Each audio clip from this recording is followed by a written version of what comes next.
It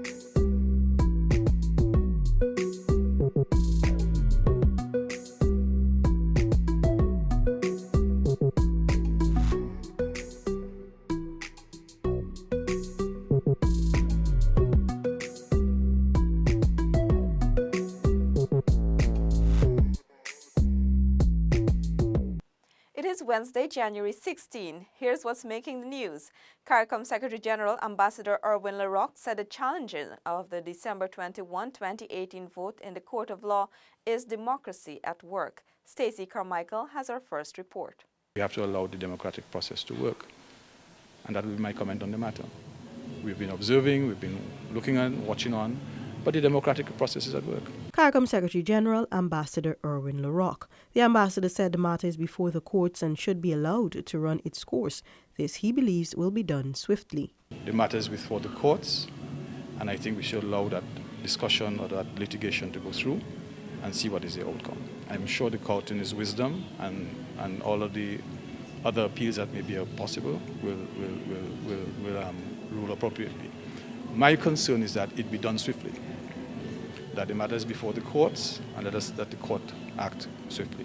The December 21, 2018 vote is being challenged in the High Court. Acting Chief Justice Roxanne George said she will rule on all cases related to the December 21 vote by the end of January. In the meantime, the government continues with its functions. For InfoHub, Stacey Carmichael. In an effort to better serve the public, it was open day for some ministers. Today, in this report, we hear that Minister within the Ministry of Natural Resources, Simona Brooms, met with mining operators and other members of the public at her office. Felicia Valenzuela filed that report. According to the minister, this time is scheduled specifically to hear concerns of the public. By 10 o'clock on Wednesday morning, the minister would have already met with several persons, including the wife of a miner who has not been compensated for several months for service provided. According to documents showed to the minister, that matter had been reported to the Ministry of Labour. However, the wife says to date nothing has happened. In relation to this matter, Minister Brooms immediately made contact and gave the assurance that her own mining officers will be on the lookout for the operator, who has since been reported as unreachable. I know indeed it's a challenge for social protection when it comes to non-payment for workers in the mining fields, because sometimes the workers don't have no information about the employee. Sometimes they don't even know where they live or the right name because it runs on a call name and things like that. But notwithstanding that, there's a law, it is formed. Persons can be taken to court. Minister Broom says contrary to what operators believe, a judgment in the court can take place in the absence of the accused. Once you're in the field, somebody work with you, you don't have to do anything because labor can't get me. They can go to the court, get summons, and in fact they can get judgment in the absence of persons. I would want to, on that note, encourage all the miners to honor their labor relations. Somebody work with you, it's not an easy task, that you pay them. The minister has undertaken to work along with the Department of Social Protection, Department of Labour, to locate these negligent mining operators. Reporting for InfoHub, Felicia Valenzuela. Meantime, residents of Chiniwang Region 7 met with Minister within the Ministry of Public Infrastructure, Annette Ferguson, who committed to conducting an assessment in the community to have an airstrip constructed. Details from Ayana George. Minister within the Ministry of Public Infrastructure Annette Ferguson on Wednesday opened her office for a public day where persons were given the opportunity to state their issues. Residents of Chiniwang Region 9 highlighted the need for easy access to Medivac services, which requires the construction of a new airstrip in the community. The rights coordinator for the Amerindian People's Association, Laura George, said residents over the years faced difficulty to get patients to Chai Chai West Airstrip Region 9. You have to get residents to volunteer to literally, if they have to fetch a patient in a hammock tied to wood. That was before they had ATVs at all. Even then, even if you have ATVs, sometimes if you don't have fuel, you still have to transport patients like that to the airstrip. It's like 2 hours walking, like without a patient. So that has been very difficult to the residents. She said the village council has been trying to get funds directed to the upgrading of the new airstrip. Minister Ferguson said that her team will pay a visit to Channawing in February to further consult with the Tushao of the community and conduct an assessment for the requested hairstrip. Going forward in our planning as a ministry, it would, cause us to rethink our strategies. Whenever we're doing projects in communities, we must ensure that we collaborate, we cooperate, and most importantly, we consult. Because, mind you, sometimes even though you have a project, you want to conceptualize a project, but the area that you would want that project to be implemented may not be the best suited area. Reporting for InfoHub, Ayana George. The Ghana Defense Force says it is alarmed by a recent newsroom publication dated January 15, 2019, titled Army Preparing for Elections in June, which suggests that the force is in preparation for general elections come June. The Ghana Defense Force is advising the public that it has not authorized any such release or made any such pronouncements. The GDF says it is aware that it is not the authority for specifying the date or time by which elections should be held. The release noted that any force will always have intelligent anticipation of tasks likely to be undertaken. These tasks, once identified, are issued to the subordinates as warning orders, alerting them to the nature of the probable tasks and should not be misconstrued to mean anything else. The Ghana Defense Force has made it clear that it has always respected the rule of law and due process and will continue to maintain a professional force which contributes to the development of the nation. Minister within the Ministry of Natural Resources, Simona Brooms, and a team from the Ghana Geology and Mines Commission met with miners in Bartica, Region 7, on Tuesday to discuss issues affecting them. Key among these were the challenges the miners face with regard to mining applications. The internet service and so on pose some challenges, but that is being looked at, and the whole IT systems, so that the information that is at Bartica and Georgetown and throughout the whole country, how can we better serve the mining sector? So this building, we're looking at a different service provider also. The GGMC at this time, I did mention in my budget presentation, is to see how we can best serve the sector. Because we have Port Kaitumu, we have Matthews Bridge, we have Bruni, we have stations at these places. How can we use technology to pull all these services that you can do online? You want to apply for a property, you do it online. You want to check a map sheet and so forth, you could go online, know if the property is available and things like that. Minister Brooms met with miners at the Ghana Geology and Mines Commission GDMC office located at 7th Avenue, Bartica. During the interaction, the minister and the GGMC team accepted mining applications, listened to concerns and disputes, and also guided new applicants through the process.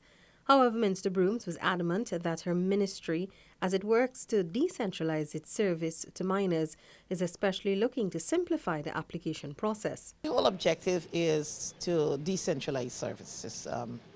And by coming into the regions, Bartica is mining town, Madhya, Port Kaitumu, and so forth, we do have our office here. I think the senior persons are here. We're looking to see how can we improve. What are some of the service that is needed, because some communities might be different challenges that we need to start to put in place to have it here. The whole intention would be at the end of the day that the same services that you find at the GGMC in Brickdam, you should be able to find it at all our mine stations. She further explained that this online mining application service should be functional by mid-2019. The Natural Resources Ministers have been meeting with key players in the mining sector to address some of their concerns. The ministers have candidly addressed many of the issues highlighted, explaining the steps being taken in the respective ministries to tackle them. Reporting for InfoHub, Felicia Valenzuela. Still to come, Acting Director General of the CDC says Venezuelan migrants should not fear deportation, and government subsidizes recording cost for artists participating in this year's Calypso competition. Stay with us. Exercise gives you more than just a great body. Some benefits you can't see, but you can feel. Cardio increases your heart rate and improves circulation. 60 minutes is good for heart health and 30 minutes for overall health. It helps boost your immune system, eases your mind, and rejuvenates your body. Now let's talk muscle. The more muscle mass you have, the more fat your body burns while resting. A pound of muscle burns 3 times more calories than a pound of fat. So having more muscle means you can consume more calories. Exercise can improve the look of your skin, boosts your self-confidence, and helps you sleep better so you can wake up and do it all over again. 30 consecutive minutes per day, 5 days a week. Start now. Eat well, keep moving. A message from the Chronic Disease Unit of the Ministry of Public Health. Welcome back. Acting Director General of the Civil Defense Commission, Lieutenant Colonel Kester Craig, says there is no need for Venezuelan migrants to fear deportation. More in this Anara Khan report. During an interview with the Acting Director General of the CDC, he explained that Venezuelan migrants settling in Guyana should not hide. I don't think the migrants need to hide. Whenever we recognize that they're in country, the immigration has some amount of documentation to do. They give them some amount of time to stay, and in many cases, the time is extended. And once they come out, we will give them a kit, a hygiene kit, non-food item kit, to last them but a month or so. So if they come out and document, we're able to give them some amount of support. But I know sometimes people come and they hide, thinking that they will be locked up. That's not the position that is taken as it relates to migrants. Lieutenant Colonel Craig said the rehabilitation of the building identified for the establishment of the Migrant Support Center is expected to be completed within 2 to 3 months. What you find is that a lot of Venezuelans are coming through charity and they are not being documented. So the building was identified to set up a Migrant Support Center. And the Migrant Support Center is not a center where people are going to go and live. It's a center where people are going to receive services. So the migrants, the Venezuelans are going to come, they're going to be documented, they're going to receive vaccination, they're going to receive any treatment they would need, any guidance, and this will help us to monitor electronically persons coming in and screen persons coming in. So that's one of the main purpose of the Migrant Support Center. He described the ongoing migrant issue as a complex humanitarian situation. Over the last few months, Guyana has seen an influx of Venezuelans crossing the borders to escape the economic and political turmoil in their homeland. To date, approximately $25 million has been expended in funding to aid the migrants. For InfoHub, Anara Khan. As government moves to ensure the safety of all Guyanese, the Civil Defense Commission has completed the policy on mass casualty management and incident command systems. More in this Rebecca Ganesh report. Acting Director General of the CDC, Lieutenant Colonel Kester Craig, said Guyana, like any other country, is vulnerable to the impacts of natural and man-made hazards. Hence, the country must work to enhance its collective capacity to be able to provide effective response to emergencies and disasters at all levels. In 2018, we've completed a policy on mass casualty management and incident command system. What this policy does is ensure that whenever there's mass gathering, you have an emergency response system in place. The director highlighted that with the completion of the policy, the CDC will be looking to implement the policy in all regions. The work plan for 2019, he said, will be to train persons and to ensure that all organizations, including the private sector, follow the guidelines set out in the policy. The policy was drafted the end of 2018 with support from PAHO WHO, and this year we're working on implementing the policy, training persons, and ensure organizations, including the private sector, follow the policy and ensure that system is in place. In February 2018, the government through the CDC collaborated with PAHO WHO, the Ministry of Public Health, and the Canadian High Commission in Guyana for a 1-week mass casualty management and incident command systems workshop with 86 participants from 20 organizations. For InfoHub, Rebecca Ganesh. Newcomers and veteran artists participating in the 2019 Calypso competition received a subsidy from the government to record their songs. Stacey Carmichael has our final report. MASH coordinator Andrew Tyndall explained this is a first for the ministry, as it recognized the public is unaware of the new artists and their songs. We have all the music.